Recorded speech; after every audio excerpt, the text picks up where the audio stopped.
이달 초였죠. 8월 초. 그때 비가 굉장히 많이 왔습니다. 집중호우가 이어졌습니다. 그래서 한때는 홍수 경보까지 이제 발령이 난 때가 있었습니다. 그때에 팔당댐의 댐 문을 열었습니다. 그래서 이것이 방송을 타고 또 많은 사람들에게 회자가 되고 그랬습니다. 제가 궁금해서 그 미사리에 있는 팔당댐을 가보았습니다. 그랬더니 거기 뭐 방송국에서 온 그 중계방송 차들이 쫙 한편에 있더라고요. 그래서 그쪽 있는 곳 말고 거긴 경찰들이 막 경계를 쓰고 그래서 그 건너편 쪽으로 건너가서 댐이 방류하는데 어떤 일이 생기는가를 한번 경험을 했습니다. 이 사진이 뜨고 있는데 이 사진은 제가 직접 찍은 건 아니고요. 직접 찍었는데 이렇게 잘 나오지 않더라고요. 이거는 아마 이제 방송국이나 이제 전문 기자들이 찍으신 것 같아요. 그래서 이것을 네이버에서 다운받아서 이제 올렸는데 제가 본 것도 이 장면입니다. 굉장하죠. 이 팔당댐에 댐이 15개가 있는데 이때 10개가 이제 10개를 열었다고 합니다. 저렇게 노도 물결처럼 물결이 쏟아져 내리는데 그 영향이 저쪽 하류까지 저 밑에까지 그 팔당대교 있는 데까지 그 밑으로 해서 굉장히 영향을 끼치더라고요. 물들이 회오리 치고 폭포수같이 쏟아지는데 대단했습니다. 근데 그 물이 얼마나 세냐면 옆에 있는 저희가 있는 차까지 물이 넘쳐서 튀겨서 이렇게 올라올 정도로 대단했습니다. 그런데 이제 거기서 그런 생각을 해봤어요. 야, 여기서 수영하면 어떻게 될까? 보도를 보니까 중국의 그 홍수가 난 강에서 수영하는 분도 계시더라고요. 그러면 이제 밑으로 하류로 내려가면 밑으로 물을 타고 내려오면 굉장히 빠르게 내려가겠죠. 그리고 여기서 배를 타면 뭐 고무보트 이런 배를 타면 어떨까? 아주 그 물살을 타고 내려가면 뭐 이제 극한의 스포츠를 좋아하는 분들은 뭐 계곡물 뭐 이런 거 타고 내려가듯이 그런 걸 이제 타고 내려가면 아마 굉장히 빠를 겁니다. 그런데 대부분은 굉장히 어려울 겁니다. 수영을 한다든가 배를 탄다든가 그 소용돌이에서 말리고 그러면 굉장히 위험한 그런 상태에 이를 텐데 그렇게 해서 팔당댐의 그 방류 모습을 보았습니다. 제가 이 얘기를 왜 드리냐면 지금 코로나19가 이 사회에 엄습하고 교회에 엄습하고 가정에 엄습하고 이 나라 민족 가운데 열방 가운데 엄습하면서 우리도 모르게 이 세상이 격변하고 있는 그 급류 속에 들어가 있게 된 겁니다. 그러니까 이걸 인정하든 못하든 인지하든 못하든 우리는 이미 그 급류 속에 들어와 있는 겁니다. 그러니까 엄청나게 빠르게 바뀌고 있는 거예요. 그러니까 전에 1000년에 변할 게 근대 100년 만에 변했고 근대 100년 만에 변하던 게 지금 수년 만에 변하는 그런 엄청난 빠른 속도로 사회가 급변하고 있는데 그 중에서 현재 변하고 있는 이 올 한 해 변하고 있는 이 변화의 양은 아마 수십 년, 수백 년에 걸쳐서 이루어져야 될 게 지금 갑작스럽게 우리 곁에 찾아와 버린 겁니다. 그런데 이 사회적 격변 속에서 장단점이 있죠. 빠르게 변하면서 거기에 부응하고 타고 가는 사람들이 있을 수 있고 그러나 이 빠른 변화 속에서 굉장히 어려움을 당할 수도 있는 것입니다. 어느 때는 정체성의 혼란도 올 수 있고 경제적인 너무 갑자기 변하니까 경제적인 그런 고통도 올 수 있고 이러면서 우리 속에 과연 이거를 어떻게 헤쳐나가야 될까라는 의문과 함께 저 빠른 미사리의 팔당댐의 급류처럼 흘러버리는 사회적 격변 속에서 우리도 모르게 뭔가를 잃어버리면서 갈 수도 있는 것입니다.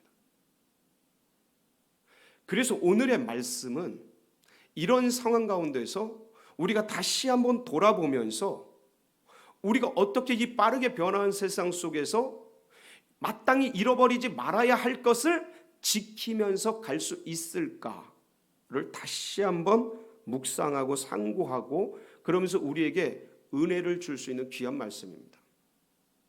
여러분, 오늘의 이 말씀이 여러분 가슴속에 잘 박힌 모처럼 새겨져서 일평생 귀중한 푯대처럼 붙들고 살아가는 은혜의 말씀 되시기를 축복합니다. 오늘 주인공이 등장하죠. 누구죠? 한 여자. 어떤 여자입니다. 여자가 주인공이에요. 누가복음에는 여자와 가난한 자, 약한 자들에게 관심이 굉장히 많습니다. 근데 한 여자가 등장하는데 이 여자는 결혼을 한 여자일까요? 아닐까요? 잘 모르시겠다고요? 여러분, 결혼을 한 여자입니다. 어떻게 알 수 있습니까? 한 여자가 뭐가 있어요? 10드라크마가 있는데, 이 10드라크마는 오늘날로 말하면 결혼 반지 같은 겁니다. 그러니까 2000년 전에 있었던 유대 문화인데, 그런데 이제 오늘날로 이제 우리가 편하게 이해하자면 결혼 반지나 아니면 결혼 목걸이 같은 예물입니다. 그러니까 예물이 있는 여인이에요.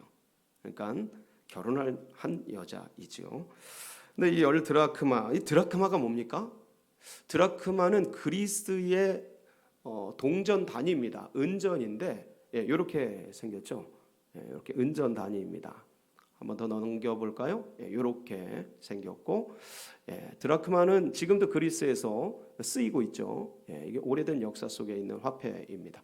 이런 은전이 드라크마인데, 한 드라크마는 어느 정도의 값어치가 있냐면 한 드라크마 자체가 한 사람이 하루 동안 노동한 양만큼 주어지는 품삯입니다. 다시 한번, 한 드라크마는 1인이 노동을 해서 받을 수 있는 품삯이 한 드라크마예요. 그러니까 지금 어느 정도로 이제 올랐는지 제가 자세히 모르겠습니다. 근데 보통 한 10만 원 정도 노동을 하면, 힘든 일을 하면 좀 더 받겠지만 보통 한 10만 원 그 정도 받을 수 있겠죠. 그래서 한 드라크마를 10만 원 정도로 생각하시면 맞을 겁니다. 이 드라크마는 이게 그리스에서 쓰이던 건데, 헬라 시대에 쓰이던 건데, 로마 시대 때는 데나리온이라는 그 동전하고 같은 값입니다. 그러니까 그리스의 드라크마와 로마의 데나리온이 같은 값이에요. 한 사람의 하루 동안 일한 노동 품삯. 그러니까 10드라크마니까 어느 정도 값어치가 있는 거예요?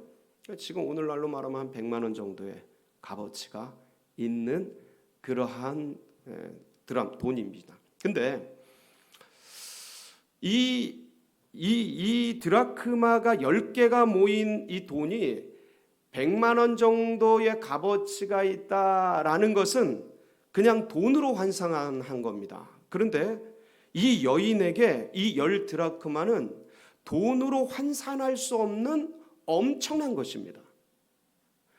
무슨 말씀이냐면, 이 유대 사회, 2000년 전 유대 사회에서 사실은 여자, 아이, 이러한 분들은 오늘날과 같은 대우를 받지 못하고 살았습니다. 그러니까 여인이 마치 남자의 부속물처럼 그렇게 취급받던 시대입니다. 지금으로서는 상상할 수 없죠. 그런데 이 시대 때는 그게 너무나 당연했습니다. 왜냐하면 전쟁의 시대이기 때문에 힘이 세고 싸움을 잘하는 남자들만 인정받던 시대예요. 그러니까 여인들은 거의 부속물처럼 그렇게 취급받던 것들이 당연시 되던, 아무도 누가 뭐라 그러지 않던 그런 시대였습니다. 이런 시대적 배경을 우리가 이해하고 이 10드라크마를 접근해야 됩니다. 이런 때에 한 남자와 한 여자가 사랑을 했어요. 결혼을 하게 됐어요.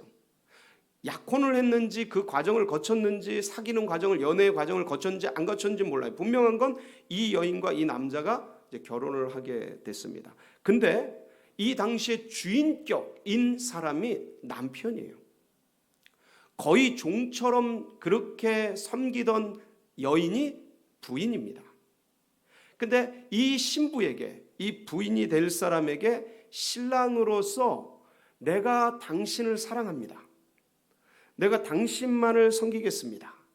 내가 당신의 남편입니다 하면서 예물로서, 사랑의 증표로서 지참금으로 준 것이 10드라크마예요. 물론 다른 것도 줬죠. 다른 것도 줬는데 장인에게도 주고 그러는데 이 여인에게 주는 것은 10드라크마였던 거예요. 그러니까 이 10드라크마는 이 여인에게 100만 원을 주고 그냥 살 수 있는 그것이 아닌 거예요.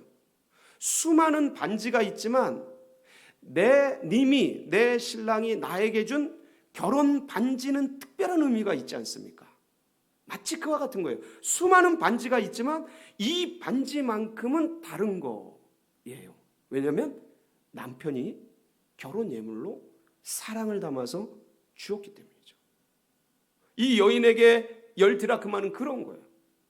그런데 시대적 상황이 하도 여자들을 사람 취급하지 않던 시대이기 때문에 여러분 놀라지 마십시오. 10드라크마 중에서 1드라크마를 잃어버린다는 의미는 다른 1드라크마 갖다 끼면 되지 이런 게 아니고 이 여인이 남편에 대한 존중과 사랑을 잃어버린 것과 같이 취급되었습니다. 그래서 뭐까지 가능했어요? 드라크마를 잃어버리면 이혼까지 가능했어요. 그러니까 이게 굉장히 지금 생각하면 도무지 이해가 되지 않는 그런 문화이지만 이게 실제적이었고 그 시대에 이게 통용되던 그런 거였습니다. 여러분 우리 조선시대가 100년 전이 조선시대입니다. 근데 그 시대에 뭐가 있어요? 보쌈이 있었고 그 다음에 여러분 그 아들을 못 낳으면 여자로서 취급을 못 받던 그런 시대가 100년, 200년 전이었습니다. 그러니까 2000년 전에 이런 문화는 정말 우리가 상상할 수 있는 것이죠. 그래서 이렇게 이 10드라크마의 의미가 그런 것이다. 그러니까 그렇게 소중하고 어떤 면에서는 그러니까 남편에게서 이혼을 당할 수 있는 잃어버리게 되면 그런 사유가 되기도 하고 그리고 여인에게서 이 10드라크마를 받은 그런 여인이라는 증표로서 나는 남편에게 사랑을 받고 남편에게 존중을 받는 그런 사람이다라는 의미로서 이 여인들은 이것을 은사슬에 꿰어서 머리에 이렇게 치장을 하고 예쁘게 장식을 하고 그렇게 다니기도 했습니다. 그러니까 굉장히 이게 의미가 있는 거예요. 귀중한 거란 말이에요. 소중한 거란 말이에요. 그런데 어느 날 어떻게 됐어요? 말씀 보니까 하나를 잃었어요. 예수님의 예화예요. 그렇지만 하나를 잃어버렸어요. 그러니까 이걸 잃어버린다라는 건 금방 제가 말씀드렸습니다. 하나를 잃어버렸는데 뭘 잃어버린 거예요? 다 잃어버린 거예요. 왜냐하면 이것은 짝으로 이루어져 있기 때문에 막 그런 것이죠. 그런데 만약에 어떤 여인이 이걸 잃어버려 놓고도 잃어버린 줄 모를 수 있습니까? 없습니까? 있는 거죠. 잃어버린 줄도 모르고 생활할 수 있는 거예요. 어떻게 그렇게 생활할 수 있어요? 바쁘게 지내다 보면 관심사가 여기저기 많다 보면 삶이 분주하다 보면 지내는데 내 주머니에서 뭐가 없어졌는지 내 머리에서 뭐가 없어졌는지 가지고 있는 10드라크마 중에서 1드라크마가 없어졌는지 그거를 체크하고 챙기고 관심 갖고 할 그럴 여력이 없을 수 있는 거죠. 그런 여인도 있을 수 있는 거예요. 그렇게 살아갈 수 있는 거예요. 뭐가 없어졌는지도 모른 채 살아갈 수 있는 거예요. 그런데 또 어떤 여인은 잃어버린 것을 알기는 했는데 어떻게 할 수 있어요? 안 찾을 수도 있어요. 왜 그랬을까요? 왜 그럴까요? 그 소중함을 몰라서. 그러니까 미련할 수 있는 거죠. 이게 얼마나 귀중하고 법적으로 그리고 또 사회적으로 문화적으로 얼마나 소중한지 그 시대가 다 알고 있는데 이 여인은 그걸 잃어버린 걸 알고도 안 찾는 거예요. 그 귀중함을 모르는 거예요. 그 소중함을 모를 수 있는 거예요. 간절함이 없는 거죠. 거기에 묻어있는 의미들 그런 것들을 알 수 없는 그런 사람도 있는 거예요. 야, 잃어버린 걸 알고도 안 찾는 사람, 안 찾는 여자. 그럴 수도 있다. 그런데 오늘의 여인은 어떤 여인이었어요? 잃어버린 걸 알고 찾으려고 하는 여인이었어요. 그러니까 이 여인은 드라크마가 없어진 걸 알고 찾기 시작했어요. 자, 그런데 잃어버린 걸 알고 찾는데 이 찾는 과정도, 찾는 부류도 세 가지의 부류가 있을 수 있어요. 어떤 부류가 있을 수 있어요? 하나는 찾다가 그냥 말아버리는 거예요. 찾다가 말아버리는 거예요. 좀 찾아보고 쓸어보고 이렇게 손 넣어보고 여기 밑에 들어갔나 찾아봤는데 없어. 아유, 없나 보다. 잃어버린 걸 찾다가 말아버릴 수 있는 거죠. 그런 여인도 있어요. 왜 없겠습니까? 두 번째 부류는 어떤 분이에요? 열심히 찾는 사람이에요. 열심히 찾아봅니다. 어디 들어가 있나? 의자 밑에도 찾아보고 책상 밑에도 찾아보고 저 구석에도 찾아보고 막 그 어두운 데서 찾아보고 손 넣어서 찾아보고 열심히 찾을 수 있어요. 그런 부류가 있을 수 있어요. 근데 열심히 찾았지만 안 나와. 그래서 어떻게 해요? 그만 둘 수 있지요. 두 번째 부류예요. 마지막 부류. 찾을 때까지 찾는 거예요. 언제까지요? 찾기까지, 발견하기까지, 그것을 손에 쥐을 때까지 그 찾기 시작한 거예요. 이 여인은 어떤 여인이었어요? 세 번째 부류였어요.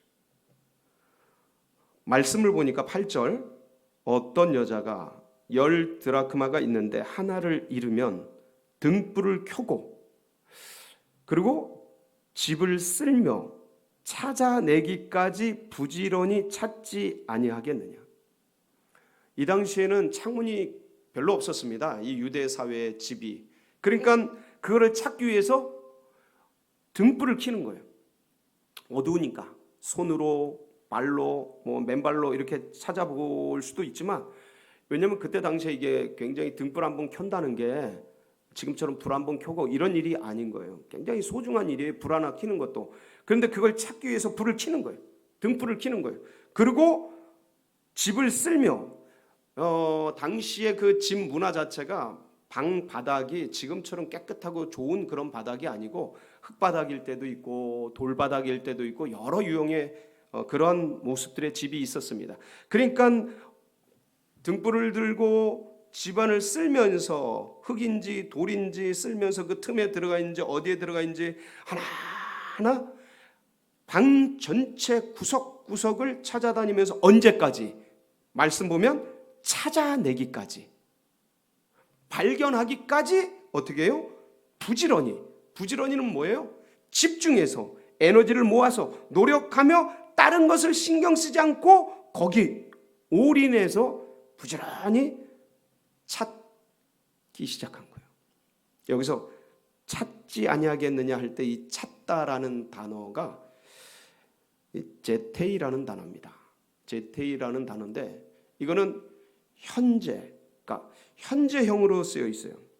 직설법 현재형으로 헬라어로 쓰여져 있는데 이건 뭐냐면 계속해서 반복해서 현재적인 진행의 의미를 표현할 때 쓰는 단어예요. 직설법 현재라는 단어가. 그러니까 그걸 찾기 위해서 계속적으로 부지런히 찾아다닌 거예요. 그래서 찾게 되고, 그럼 그 기쁨과 즐거움을 모든 사람과 주위에 있는 여인들과 함께 나누기 위해서 초대해서 같이 먹고 마시면서 누리는 거예요. 아마 많은 사람들을 초대했기 때문에 그 한 드라크마 찾은 그것보다 더 많이 쓸 수도 있어요. 근데 그게 문제가 되지 않는 거예요. 왜냐하면 이 여인은 한 드라크마를 찾은 게 아니에요. 남편의 사랑을 찾은 거예요. 남편의 그 예물을 찾은 거예요. 그러니까 남편을 향한 그 첫 사랑을 회복한 거예요. 이 여인은 그런 거예요. 여인 편에서는 너무 행복하고 좋고 즐겁고 기뻐가지고 많은 사람들을, 이웃을 초대해가지고 같이 잔치를 하고 먹고 마시고 누리는 그런 모습을 볼 수가 있습니다. 사랑하는 성도 여러분, 굉장히 분주하게 변화되고 엄청나게 빠르는 이 격변 시에 우리는 이 믿음의 길을 걸어가면서 우리도 모르게 무엇인가를 잃어버리고 갈 수 있는 상황 가운데 있습니다. 너무도 빠르기 때문에, 너무도 분주하기 때문에, 너무도 급격하기 때문에 무엇을 잃어버린지 모르고 갈 수 있는 상황 가운데 우리가 던져져 있는 것입니다. 많은 신앙인들이, 많은 믿음의 사람들이 이렇게 격변 시에 빠르게 변화하는 이때에 놓고 잃어버리기 쉬운 게 뭐냐면 뭐예요? 주님을 향한 첫사랑. 계시록 2장 3절에서 5절 말씀을 보면 그 계시록 7교회에게 하시는 말씀 중 첫 번째 에베소 교회에 대한 말씀이 나와요.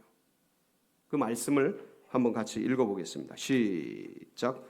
또 내가 참고 내 이름을 위하여 견디고 게으르지 아니한 것을 아노라. 그러나 너를 책망할 것이 있나니 너를 너희 처음 사랑을 버렸느니라. 그러므로 어디서 떨어졌는지를 생각하고 회개하여 처음 행위를 가지라. 만일 그리하지 아니하고 회개하지 아니하면 내가 네게 가서 네 촛대를 그 자리에서 옮기리라. 처음 사랑, 첫사랑. 과연 내 안에 그것이 살아있는가? 이런 급변하는 사회 속에서 코로나19로 함께 현장 예배를 드리지 못하고 각자의 자리에서 이렇게 예배드리고 있는 지금의 이 현실 속에서 내 속에 주님을 향한 이 첫사랑, 주님을 향한 사랑, 주님을 향한 애틋함, 사모함, 이것이 식어지지 않고 있는가? 이것을 잃어버리지 않고 있는가? 이것을 검증해보고 돌아보는 건 굉장히 소중한 일이에요. 어떤 분들은, 어떤 여인들은 여인으로 비유가 됐잖아요. 우리 모두를 신부라고 생각한다면 어떤 여인들은 그것이 잃어버린 줄도 모르고 지낼 수 있다 없다? 있는 거예요. 잃어버리고도 찾지 않을 수도 있는 거예요. 찾기까지 찾자. 두 번째는 어떤 것을 잃어버릴 수 있습니까? 사명이죠. 사명. 주님이 우리에게 맡겨주신 사명. 분주하게 밀려가는 일상 속에서 이 사명을 놓칠 수가 있어요. 빌립보서 3장 12절로 14절 말씀에 보면 이 사명에 대한 말씀이 나오는데 한번 보겠습니다. 시작. 내가 이미 얻었다 함도 아니요 온전히 이루었다 함도 아니라 오직 내가 그리스도 예수께 잡힌 바 된 그것을 잡으려고 달려가노라. 형제들아, 나는 아직 내가 잡은 줄로 여기지 아니하고 오직 한 일, 즉 뒤에 있는 것은 잊어버리고 앞에 있는 것을 잡으려고 표대를 향하여 그리스도 예수 안에서 하나님이 위에서 부르신 부름의 상을 위하여 달려가노라. 진짜 달려가고 있는가? 아니면 넋놓고 있는가? 바울은 이 빌립보 이 감옥에서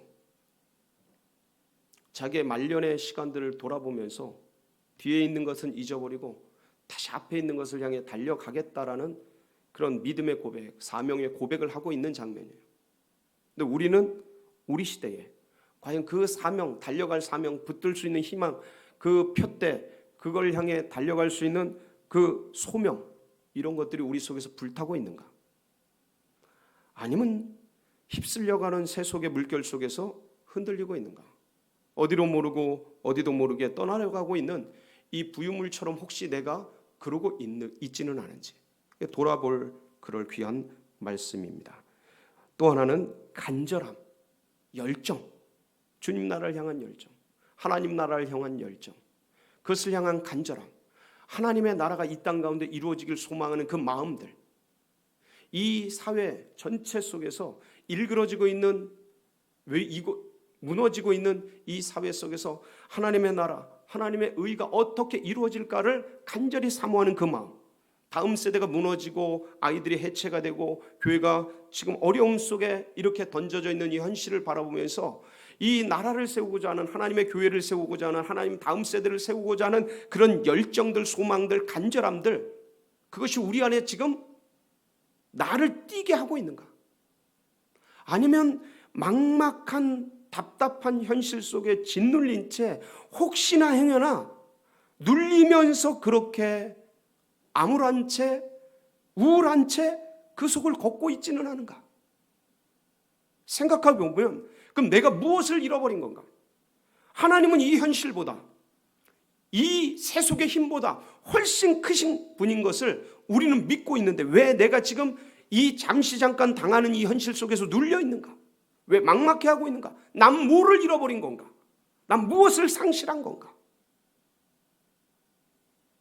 우리가 주님 앞에서 다시 한번 돌아봐야 할 때인 것입니다. 결국은 본질적으로 이 모든 것, 첫사랑, 사명, 간절함, 열정, 하나님 나라 전체를 합해서 예수 그리스도를 향한 간절한 마음,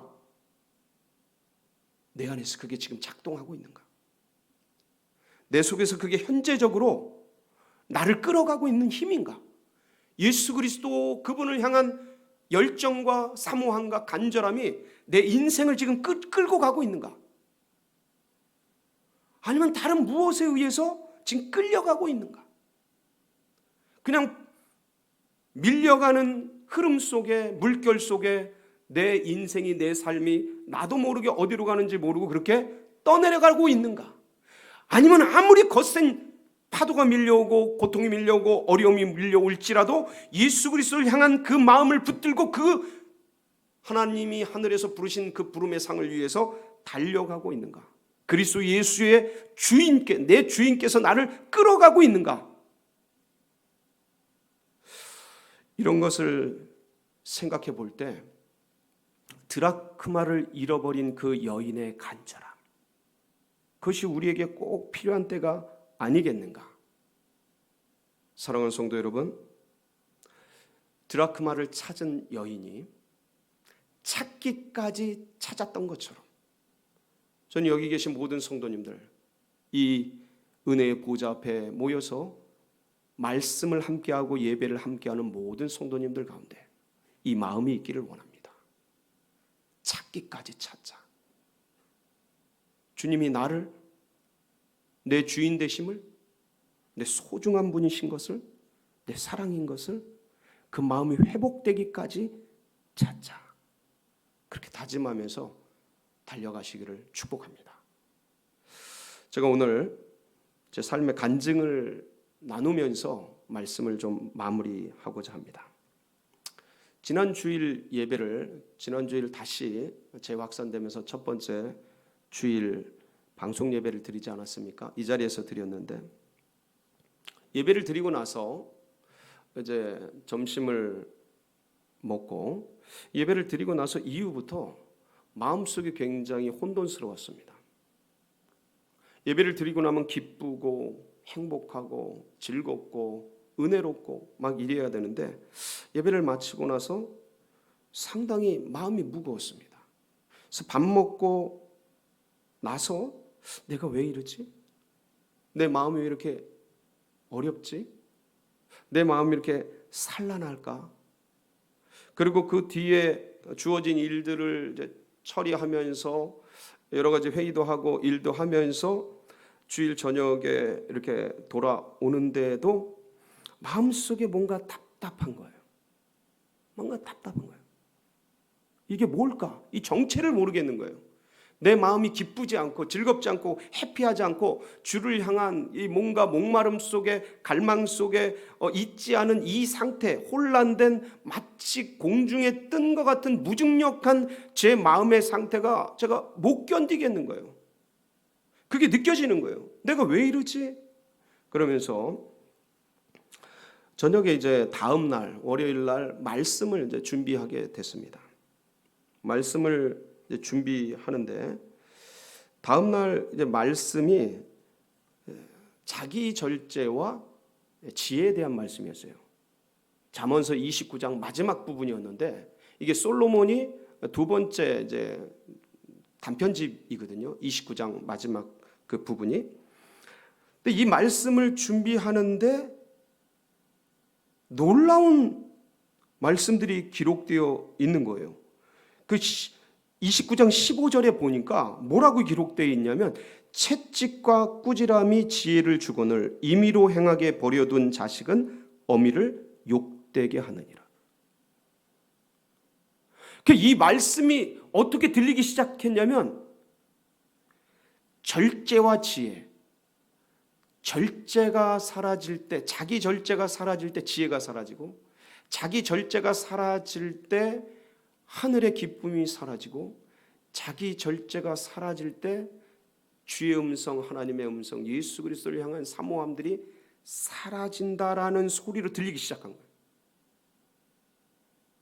그 채찍과 꾸지람, 이런 것들을 통해서 절제를 하게 되고, 이 절제를 통해 지혜가 임하게 되는데, 그게 없으니까 채찍과 꾸지람, 나를 치고 나를 꾸지람하는 그런 것이 없어지고 해체되고 약화되면서 내 스스로의 절제가 약해지고, 그것이 지혜를 향한, 주님을 향한, 예수 그리스도를 향한 갈망의 식어짐과 사라짐과 연약해짐으로 나오게 됐다라는 것을 새벽 말씀을 준비하면서 인지하게 됐어요. 그러면서 18절, 29장, 잠언서 29장 18절로 가니까 뭐라고 나와 있냐면, 묵시가 없으면 백성이 방자히 행하거니와 율법을 지키는 자는 복이 있느니라. 여러분 아시다시피 묵시는 노 비전이거든요. 묵시가 없으면, 비전이 없으면, 목표가 없으면, 목표가 없으면 백성이 방자히 행한다, 이게 부패한다라는 거예요. 혼동스러워진다, 이런 소리거든요. 그러니까 내 속에 묵시, 비전, 주님을 향한 갈망, 이게 지금 약해지고 있는 거 아닌가. 그러니까 내 마음이 부패되고, 내 마음이 어지러워지고, 내 마음이 무중력한 상태에 있고, 내 마음이 주님 예배 드렸는데도 기쁨이 이렇게 없고 뭔가 무겁고 이렇게 되는 거 아닌가 하는 소리로 들리기 시작했어요. 그러면서 이 월요일 말씀이 다시 한번 재조명이 되면서 저에게 확 들려오는데, 이 잠언서 누가 썼지? 솔로몬이 썼지 않는가. 그런데 솔로몬이 가장 탁월한 지혜로운 왕이었는데, 뭐를 하지 않음으로써? 절제를 하지 않음으로써, 일천궁녀를 둠으로써 그 탁월한 지혜로운 왕이 부패하고 타락하고 하나님을 떠나고 이방신을 섬기는, 그 엄청난 하나님을 섬기는 왕이 이방신을 섬기는 타락한 왕으로 무너지는 것을, 그것이 깨달아지면서 나도 그럴 수, 절제하지 않으면 일천궁녀 같은 것들, 세상에 다양한 것들이 막 밀려오고, 여러 관심사, 유튜브, 제가 그 전주에 한 주간 휴가였거든요. 지난주일 전주에.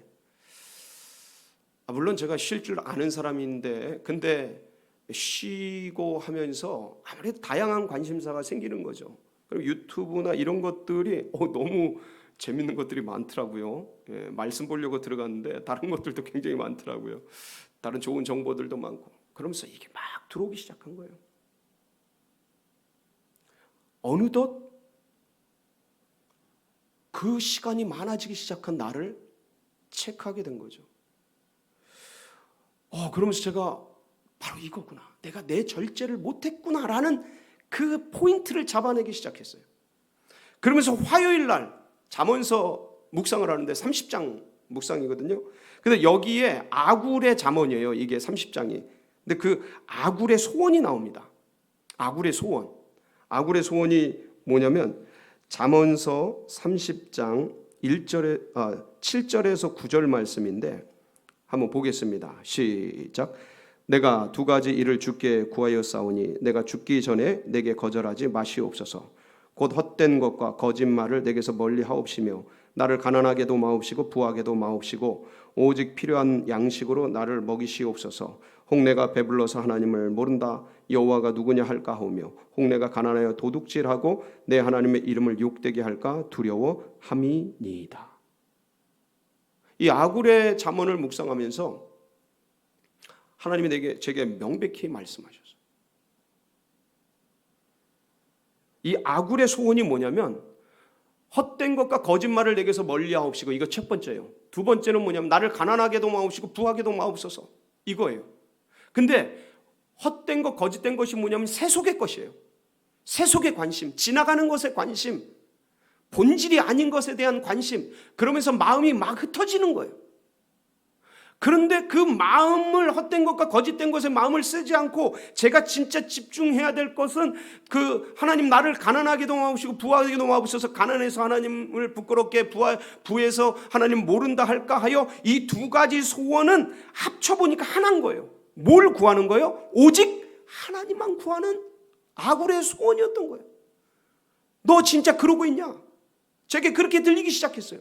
너 진짜 예수 그리스도만 구하냐? 너 구하는 게 너무 많지 않냐? 너 솔로몬처럼 지금 다양해지고 있는 거 아니냐? 네 마음이 왜 그렇게 다른 곳으로 흩어지고 있느냐? 진짜 그걸 하는 동기가 예수 그리스도를 위한 거냐? 이렇게 물어오기 시작하면서 이 아굴의 소원이 내 소원이 되기를 갈망하는 마음이 생기면서 잃어버린 것이 무엇인지를 찾게 되었어요. 사랑하는 성도 여러분, 너무나 많은 관심사가 생기는 그런 시대예요. 놀랍지요? 격변 시대에 오히려 관심사가 나도 모르게 수없이 넓어지는 엄청난 파장이 생기는 그런 시대에 우리가 노출되어 있어요. 자칫 잘못하면 내가 뭘 잃어버린 줄도 모르고 지낼 수 있고요. 잃어버리고 나서도 다른 관심사가 많으니까 그건 뭐 대수롭지 않을 수 있게 지나갈 수도 있게 되는 상황이 되었어요. 간절히 원하는 것은 드라크마를 잃은 여인처럼 예수 그리스도를 향한 사모하는 마음, 주님 하나님만을 구합니다. 주님 내 속에서 주님만을 구합니다. 그걸 찾기 위해서 찾기까지 몸부림치며 금식하며 인터넷을 금식하고 유튜브를 금식하고, 물론 예배는 드려야겠죠. 하여간 최대한 절제하고 그러면서 주님을 향한, 하나님 나라를 향한, 잃어버린 것을 찾아 오직 그리스도 예수만을 향하는 우리 성도님들 되시기를 주의 이름으로 축원합니다. 같이 기도하시겠습니다.